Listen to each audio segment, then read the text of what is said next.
Hey everybody, I'm live at Bourbon in Columbia for National Tequila Day, and I'm aware my camera may be a little blasting me with light, but I'd rather have that than the other way around.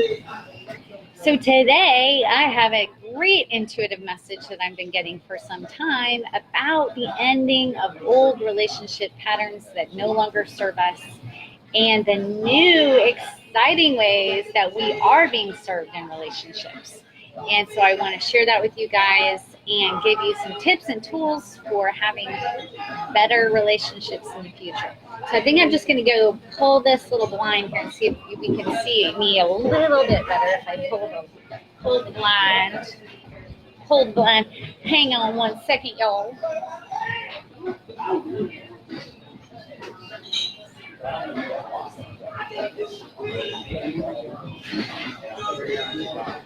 Yeah, I got a little James Brown in the background. I love it. I think it's James Brown. Gosh, it's going to be embarrassing if that's not who it is. Okay, so I've been learning some cool stuff about numerology from my friend Sharella Forster, and you guys have heard me interview her before. And she is a numerologist, and she actually gets a lot of information from numbers based on the way they look visually. So I'm going to talk right now about, I had a sign. It was a license plate that was driving in front of me, and it said 999. I'm just going to write a little 999 over here so y'all can see that. Just visually, let's take a look at that number 999. So nines, I know by myself, I know that they speak of completions and endings, because the next number we're rolling over to is, the next number after 999 would be 1,000, wouldn't it? Which is 1, right? So you just take 1 plus 0 plus 0 plus 0 equals 1 in numerology. So we have 999. Now, this is a technique I learned from Sharella Forster. As a visual, this makes a lot of sense to me. 999, look at the 9. If you imagine normally a straight 9 with a straight back, if you imagine someone standing, they're going to be sitting back like they're carrying a basket. That 9, the big round part of the 9 would be, you could imagine most 9s is someone leaning back holding a basket. That's the vision that I had. I think this symbolizes my own personal pattern in a lot of relationships from my past, and it might speak to you as well, where we're leaning back and we're kind of trying too hard, like the 9. We're holding too much responsibility for the relationship.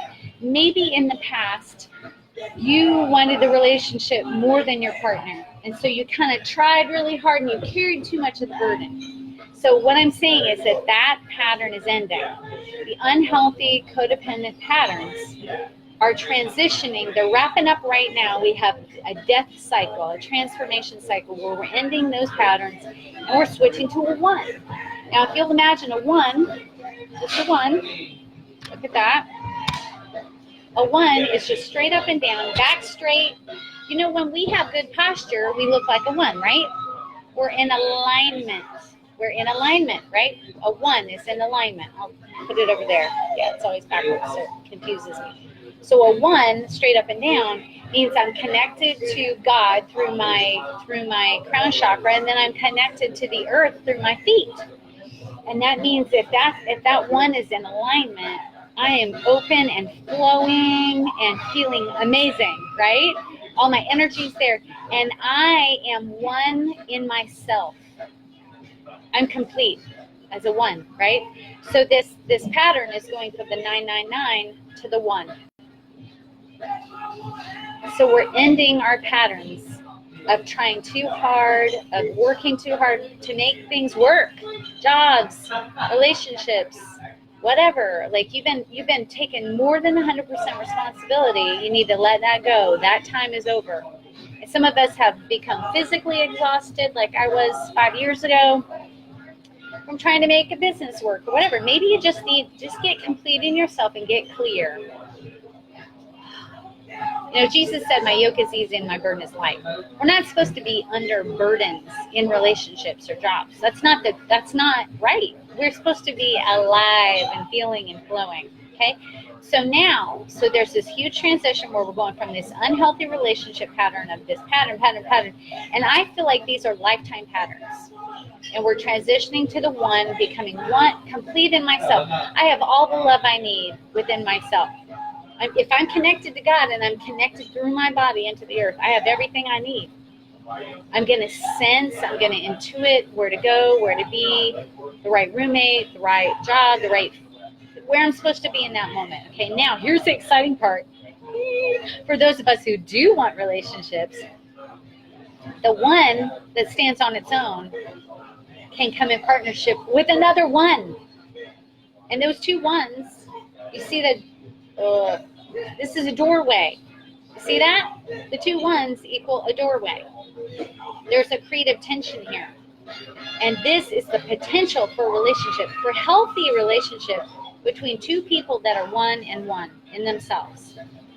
They can come together and create this awesome creativity because they're both flowing. They're not leaning on each other. Oh, I need you. Oh, the man needs a woman and a woman needs a man. Well, what if we don't? What if we can just be unburdened in our new relationships? Pretty cool, huh? So here's the second part of the big message that I got. Was that what that looks like is companionship. I'm going to write that down. Companionship. So cool. That marriage word, we're having some problems with that word lately. Lots of us that have been married before are like, yeah, that marriage thing feels kind of heavy, kind of like too much, maybe not the right weight kind of thing. It feels hard to get out of. It's cost a lot of people money, and they feel like they've had huge losses. They stayed in it for the marriage, heavy. So it's like the people within the marriages themselves died for the marriage. So the marriage was kind of put up on an altar. So I believe that we need to destroy that idol of marriage as the goal. And what if the one and the one coming together is the goal, which is all the relationship work that I studied with the Hendricks.com, Dr. Skane, Katie Hendricks. Successful marriage for 30 years because they were two strong ones. They worked on their own lives and their own creativity, and then they came together to create something really fabulous independently, and they took space when they needed, and they got close and had intimacy and closeness, and then took space and had a life. So I really believe that the future of relationships is, yes, about monogamy, but also about the power of being able to not have unhealthy attachments where we're needy and leaning on each other and draining each other. We need to be completely whole in ourselves. You know, we always hear that, you know, you need to be 100% of one before you can be with another. But I think we're getting a real refresher course on this lately.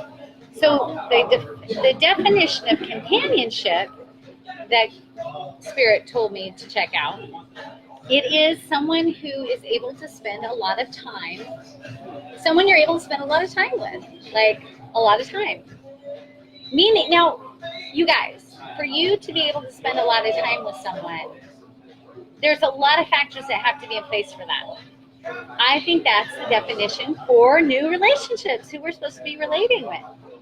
Do we have a lot in common? Can we rest together? Can we play together? Can we cook together? Can we clean together?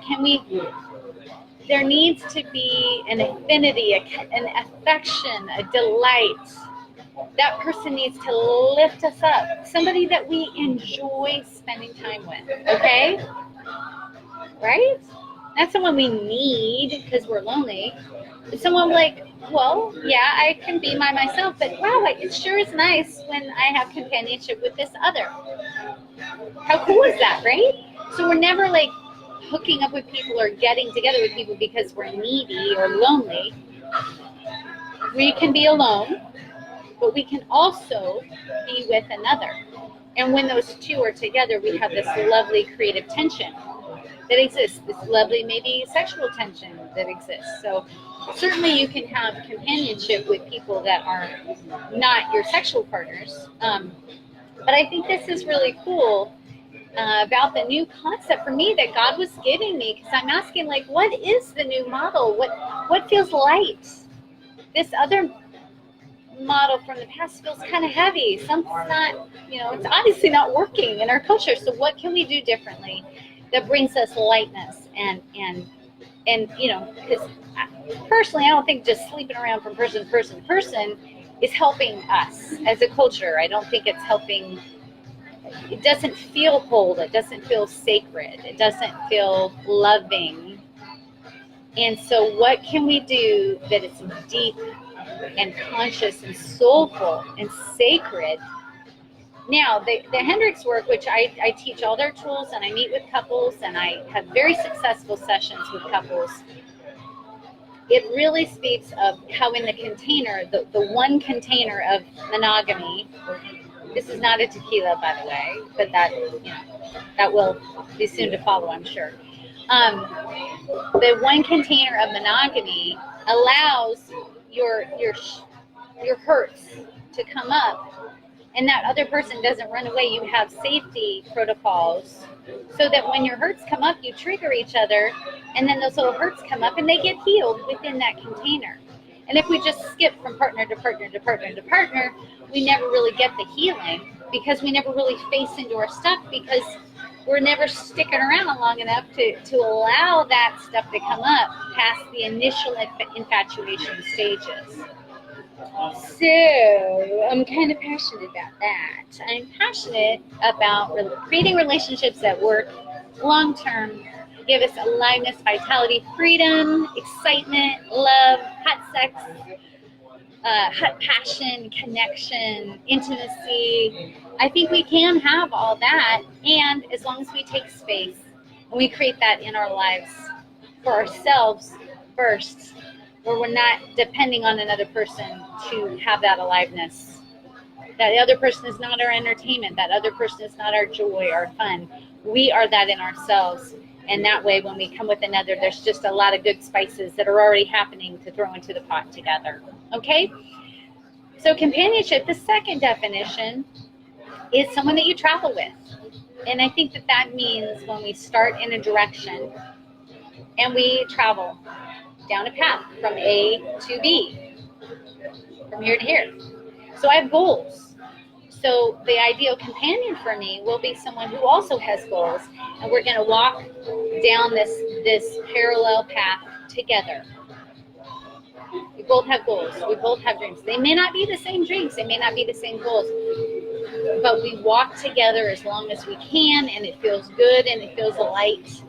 And we are going to trigger each other, so it's not like there's not going to be conflict or fear or any of that. Of course there is, but we have this comfort and ease of knowing this person loves me and I love them and I respect them, I value them, I like who they are as a person so much that I want to spend time with them and I want to travel with them.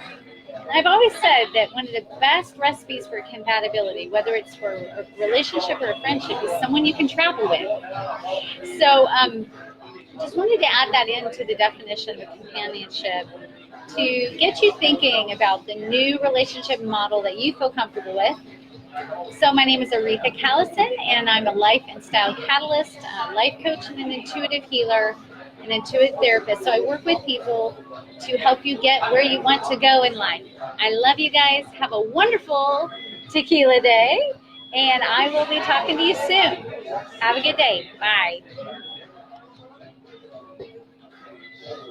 Yes, I want to end the video. Thank you. Bye.